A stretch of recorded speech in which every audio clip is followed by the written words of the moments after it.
सभी ब्राह्मणों को नमन करते हुए भाईचारे के 5,000 2,500 पूर्व विचारधारा को जन्म देने वाले महाकारुण्य के तथागत गौतम बुद्ध और सभी बहुजन माइनॉरिटी महापुरुष, हमारे संस्था के संस्थापक माननीय धर्म प्रकाश भारती साहब और आज के कार्यक्रम की अध्यक्षता कर रहे माननीय सरदार जी, मुख्य अतिथि जी माननीय एडीओ साहब और विशेष अतिथि लक्ष्मण सिंह यादव साहब, सराफत रसूल साहब, आप सभी ने विषय को बहुत अच्छे से रखा, बहुत अच्छे से उल्लेख किया।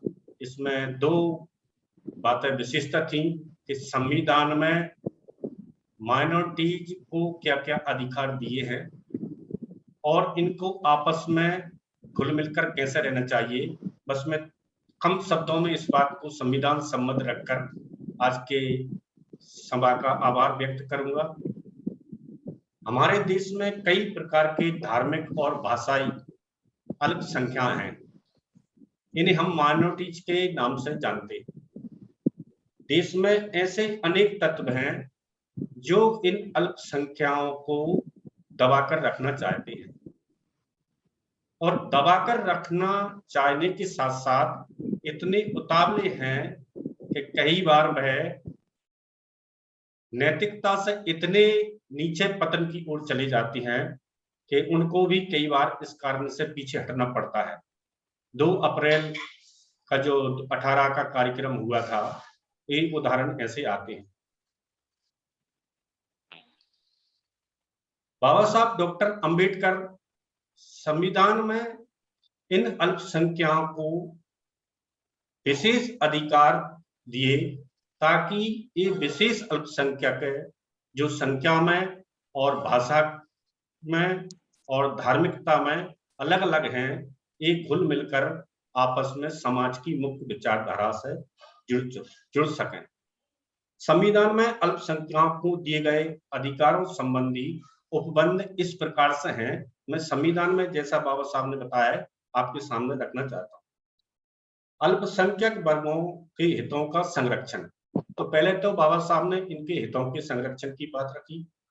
भारत के राज्य क्षेत्र या उसके किसी भाग के निवासी नागरिक के किसी अनुभाग को, किसी भी विभाग को जिसकी अपनी विशेष भाषा, लिपि या संस्कृति है, उसे बनाए रखने का अधिकार संविधान में होगा।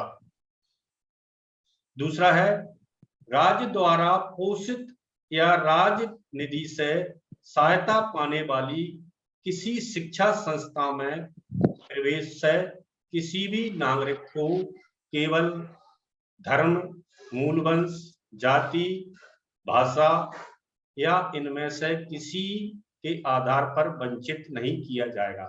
जैसे कि हमारे दिल्ली वाले साहब मुख्य अतिथि थे, उन्होंने बताया कि शिक्षा में sex, minority, caste, religious, language के आधार पर नहीं रोका जाएगा किसी भी आगे बढ़ने से। ये संविधान सम्मत उन्होंने बात बताई हमारे मुख्य अतिथि। शिक्षा संस्थाओं की स्थापना और प्रशासन करने का अल्पसंख्यक वर्गों का अधिकार, ये निर्दिष्ट किसी अल्पसंख्यक वर्ग द्वारा स्थापित और प्रशासित शिक्षा संस्था की सहमति के अनिवार्य अर्जन के लिए उपबंध करने वाली विधि बनाते समय राज्य है सुनिश्चित करेगा कि ऐसी संपत्ति के अर्जन के लिए ऐसी विधि या नियत उसके अधीन अवधारित राशि इतनी हो कि इस खंड के अधीन प्रत्याभूत अधिकार निबंधित या निराकृत ना हो जाए। जैसे कि हमारे संस्थापक महोदय ने प्रस्ताव में रखा था कि जो अल्पसंख्यकों के अधिकार हैं वह 25 से लेकर 26, 27, 28 तक, तो ऐसी धार्मिक अल्पसंख्याएं अपने अपने संस्थान चलाकर शिक्षाएं भी चला सकती हैं, अपनी भाषाओं को भी बढ़ा सकती हैं अपने धर्म को भी अच्छे से स्वतंत्र रूप से प्रचार कर सकती हैं।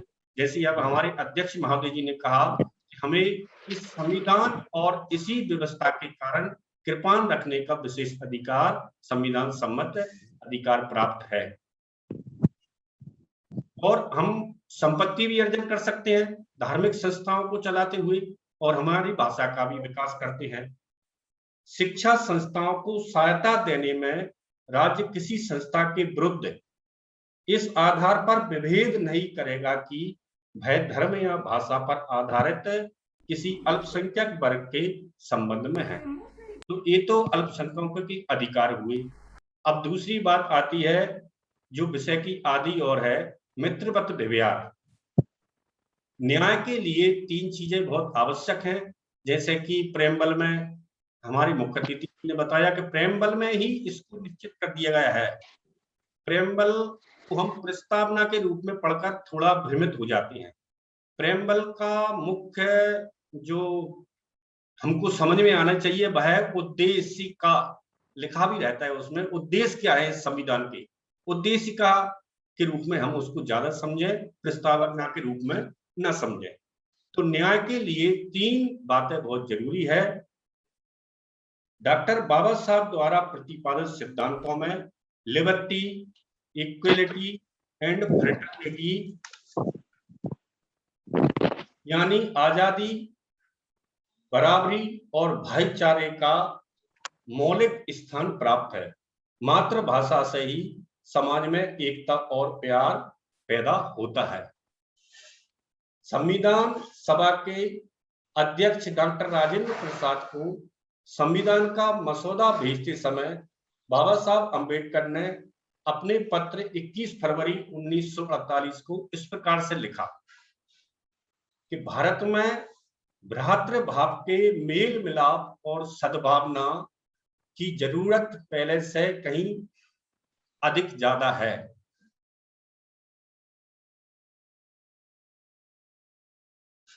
और आज भी महसूस कर रहे हैं, इस बात पर चर्चा भी कर रहे हैं कि आपस में इन अल्पसंख्यक माइनॉरिटीज का भाईचारा, इसकी कमी दिखाई जो देती है। यदा कदा इस प्रकार के कार्यक्रम तो हो जाते हैं, अल्पसंख्यक के नाम पर बात तो हो जाती है, लेकिन जो 6-7 रिलीजियस रूप से जी अलग बटे हुए हैं, रिलीजियस के समय भी अलग हो जाते हैं, और अल्पसंख्यकों की बातों के समय आपस में इनका कोई कोऑर्डिनेशन न होने के कारण इसकी कमी आज तक महसूस हो रही है। तो जैसे कि मुख्य अतिथि जी ने बताया कि बुद्धायन धम्मा जो बाबा साहब की किताब है, उसका 50% इसी मित्रता भ्रातृभाव के आधार पर उसमें समझाया गया है। बुद्धायन धम्मा में एक जगह आनंद तथागत से कहते हैं कि तथागत आपके आदेश से ज्यादा धर्म में मित्रता ज्यादा आई है, मित्रता शब्द का ज्यादा उल्लेख किया गया है। तो मुझे तो ऐसा लगता है कि धम्म में आदि तो मित्रता ही है, आदि और शब्द है। तो तथागत ने कहा कि आनंद ऐसा मत कहो, आनंद ऐसा मत कहो, आनंद ऐसा मत कहो, 3 बार बोलते हैं उनसे। मित्रता धम्म में आधा नहीं, मित्रता ही धम्म में आधे से ज्यादा नहीं, पूरा ही मित्रता ही है, ये धम्म ही पूरा मित्रता है। और एक और जगह बुद्धायन धम्मा में बाबा साहब कहते हैं, लिखते हैं कि धम्म की आवश्यकता कब होती है, जब एक इंसान के पास दूसरा इंसान आ जाता है तो उनको धम्म की आवश्यकता होती है। धम्म का मतलब है मित्रता, एक दूसरे का ये 3 जो सिद्धांत हैं उनमें लिबर्टी हो, उनमें फ्रेटर्निटी हो, उनमें इक्वलिटी हो। अकेले एक व्यक्ति को liberty, equality, fraternity and justice की कोई आवश्यकता नहीं होती है। अकेला व्यक्ति न किसी की चोरी कर सकता, न चुगली कर सकता, न और किसी प्रकार से आहत कर सकता। जब एक व्यक्ति से 2 व्यक्ति हो जाते हैं तब मित्रता की आवश्यकता होती है, भाईचारे की आवश्यकता होती है, और एक दूसरे के अधिकारों के संरक्षण की आवश्यकता होती है। तो आज बहुत अच्छे तरीके से मित्रता और अल्पसंख्यकों के अधिकार और इनको आपस में कैसे घुल मिलकर रहना चाहिए, इस पर बहुत अच्छे से बुद्धिमान साथियों ने माननीय राष्ट्रीय अध्यक्ष जी के अनुसार अपनी बात को रखा। मैं आप सबका आभार व्यक्त करता हूँ, बहुत बहुत धन्यवाद ज्ञापित करता हूँ। आप सभी को बहुत बहुत साधुवाद। जय भीम, नमो बुद्धाय। बहुत बहुत साधुवाद आदरणीय अध्यक्ष जी के समय साथियों, अब मैं कार्यों